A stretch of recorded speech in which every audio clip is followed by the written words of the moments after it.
avant de plonger dans cette histoire incroyable, pensez à vous abonner à la chaîne et à activer la cloche.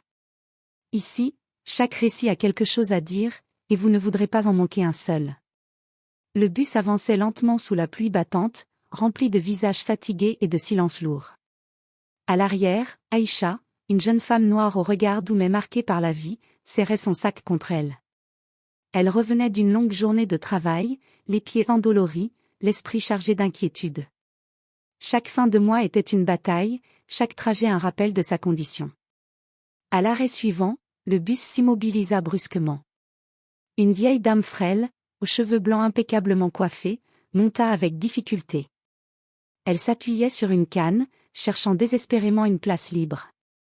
Personne ne bougea. Certains détournèrent le regard, d'autres firent semblant de dormir. Sans hésiter, Aïcha se leva. « Madame, asseyez-vous » dit-elle d'une voix calme, malgré la fatigue qui pesait sur tout son corps. La vieille dame leva les yeux, surprise. Son regard croisa celui d'Aïcha, et pendant une fraction de seconde, quelque chose passa entre elles, une émotion, une reconnaissance silencieuse. « Merci, ma fille » murmura-t-elle en s'asseyant. Aïcha sourit et se tint debout, s'agrippant à la barre métallique tandis que le bus redémarrait. Elle ne savait pas que plusieurs passagers observaient la scène. Elle ne savait pas non plus que cette vieille dame n'était pas une passagère ordinaire. Quelques minutes plus tard, le bus freina brutalement. La vieille dame se tourna vers Aïcha et dit d'une voix posée, mais étrangement assurée. « Je ne t'oublierai jamais. » À cet instant précis, Aïcha était loin d'imaginer que ce simple geste, fait par pure bonté, allait bouleverser son destin, révéler une vérité cachée, et changer sa vie à jamais. Aïcha descendit du bus 2 arrêts plus loin, le cœur léger sans vraiment savoir pourquoi. La pluie avait cessé, laissant derrière elle une odeur d'asphalte mouillé. Elle ajusta son manteau usé et reprit sa marche vers son petit appartement, situé au 3e étage d'un immeuble ancien, aux murs fissurés mais chargés d'histoire. Cette nuit-là, elle eut du mal à dormir. Le visage de la vieille dame lui revenait sans cesse en mémoire. Son regard n'était pas celui d'une personne ordinaire. Il y avait dans ses yeux une autorité tranquille, presque troublante. Le lendemain matin, Aïcha se rendit à son travail, une modeste boulangerie du centre-ville. Elle y travaillait depuis 4 ans, toujours souriante malgré les remarques déplacées de certains clients, malgré les heures supplémentaires rarement payées. Aïcha, plus vite avec ses commandes. Lança le patron d'un ton sec. Elle hocha la tête sans répondre. Elle avait appris à se taire pour garder son emploi. Vers midi, alors qu'elle nettoyait le comptoir, un homme en costume élégant entra dans la boulangerie. Il ne regarda pas les pâtisseries. Ses yeux cherchaient quelqu'un. Lorsqu'ils se posèrent sur Aïcha, il sembla soulagé. « Excusez-moi, êtes-vous bien la jeune femme qui a pris le bus numéro 47 hier soir ?» Aïcha sentit son cœur s'accélérer. « Oui, pourquoi ?» répondit-elle, méfiante. L'homme sortit lentement une carte de visite, qu'il posa sur le comptoir. « Cabinet Morel et associés affaires privées. La dame à qui vous avez cédé votre place souhaite vous revoir. » Urgemment. À cet instant, le bruit de la boulangerie sembla s'éteindre. Aïcha sentit ses mains trembler. « Est-ce qu'elle va bien ?» demanda-t-elle. L'homme esquissa un léger sourire. « Disons simplement que votre geste n'était pas anodin. » Aïcha ne le savait pas encore, mais en acceptant ce rendez-vous, elle venait d'ouvrir une porte vers un monde qui n'avait jamais été le sien, un monde de secrets, de pouvoir et de vérité. Aïcha n'avait presque pas touché à son déjeuner. Le nom inscrit sur la carte de visite tournait en boucle dans sa tête, Morel et associés. Ce n'était pas le genre de cabinet qui convoquait une simple vendeuse de boulangerie pour un remerciement. À la fin de son service, l'homme en costume l'attendait déjà à l'extérieur. « La voiture est prête », dit-il simplement. La berline noire glissait silencieusement à travers la ville, quittant peu à peu les quartiers bruyants pour des avenues bordées d'arbres et d'immeubles imposants. Aïcha regardait par la fenêtre, le cœur serré. Elle avait l'impression de traverser une frontière invisible. Le véhicule s'arrêta devant un hôtel particulier, protégé par un portail en fer forgé. À l'intérieur, tout respirait le luxe discret, marbre clair, lustres anciens, silence respectueux. Dans un salon baigné de lumière, la vieille dame du bus se tenait debout, droite, élégante, sans canne. Aïcha, dit-elle d'une voix ferme. Tu es venue. Aïcha resta figée. Mais, vous marchiez à peine hier. La femme sourit. Il y a des rôles que l'on joue pour observer le cœur des gens. Elle se présenta enfin. Je m'appelle Madeleine Delcourt. Ce nom fit réagir immédiatement l'homme en costume, qui inclina légèrement la tête. Aïcha, elle, ne comprenait toujours pas. Madeleine s'approcha et lui prit les mains. Hier, dans ce bus, tu as fait ce que personne n'a fait. Pas pour être vu. Pas pour être remercié. Juste parce que c'était juste. Elle marqua une pause, puis ajouta. Je suis à la tête d'un groupe financier présent dans 3 pays. Et je cherche depuis des années quelqu'un à qui je peux faire confiance. Aïcha sentit le sol se dérober sous ses pieds. Pourquoi moi? Murmura-t-elle. Le regard de Madeleine se durcit légèrement.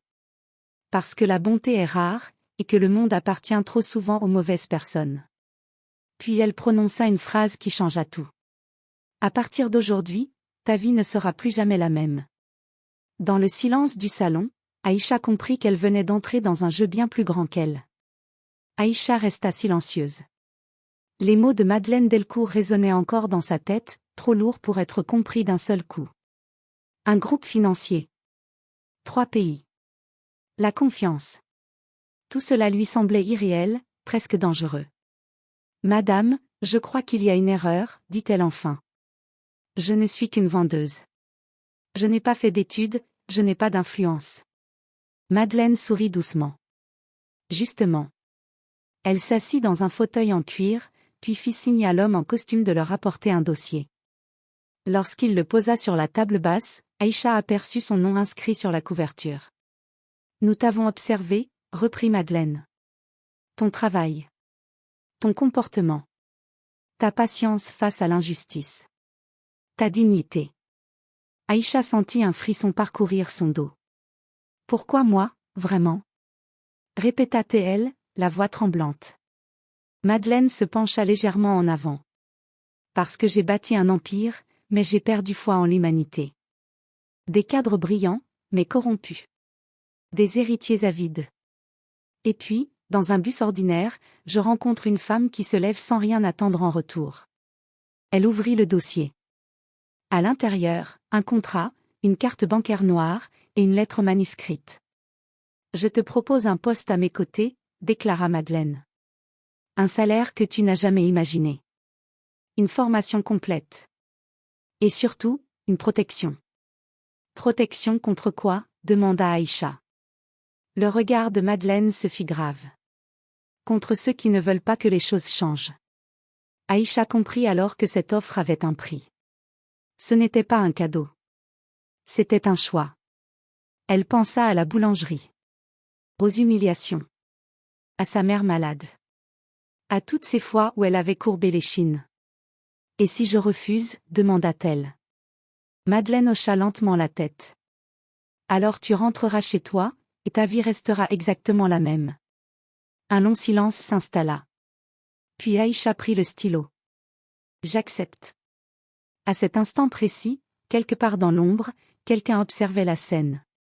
Et ce choix venait de déclencher une réaction en chaîne impossible à arrêter. Le lendemain matin, Aïcha ne se rendit pas à la boulangerie. À la place, une voiture avec chauffeur l'attendait devant son immeuble. Les voisins regardaient derrière leurs rideaux, incapables de reconnaître la jeune femme qui montait à bord, droite, silencieuse, le regard déterminé. Le centre de formation Delcourt ressemblait plus à un siège diplomatique qu'à une entreprise, sécurité renforcée, couloir feutré, regard mesuré. On lui remit de nouveaux vêtements, un téléphone sécurisé, un badge à son nom. Aïcha Diallo, assistante stratégique. Les semaines passèrent. Aïcha apprit vite. Trop vite. Elle observait, écoutait, comprenait les mécanismes du pouvoir.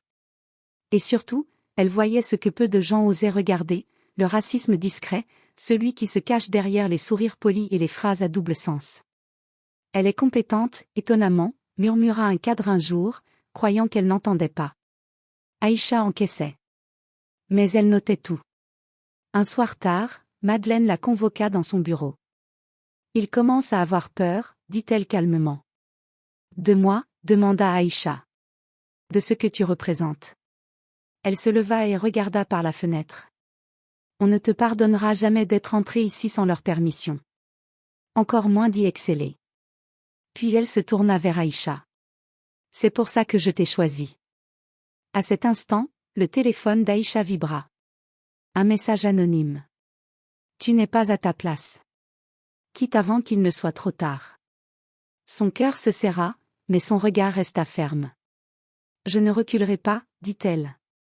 Madeleine esquissa un sourire fier. Alors prépare-toi. Le vrai combat commence maintenant.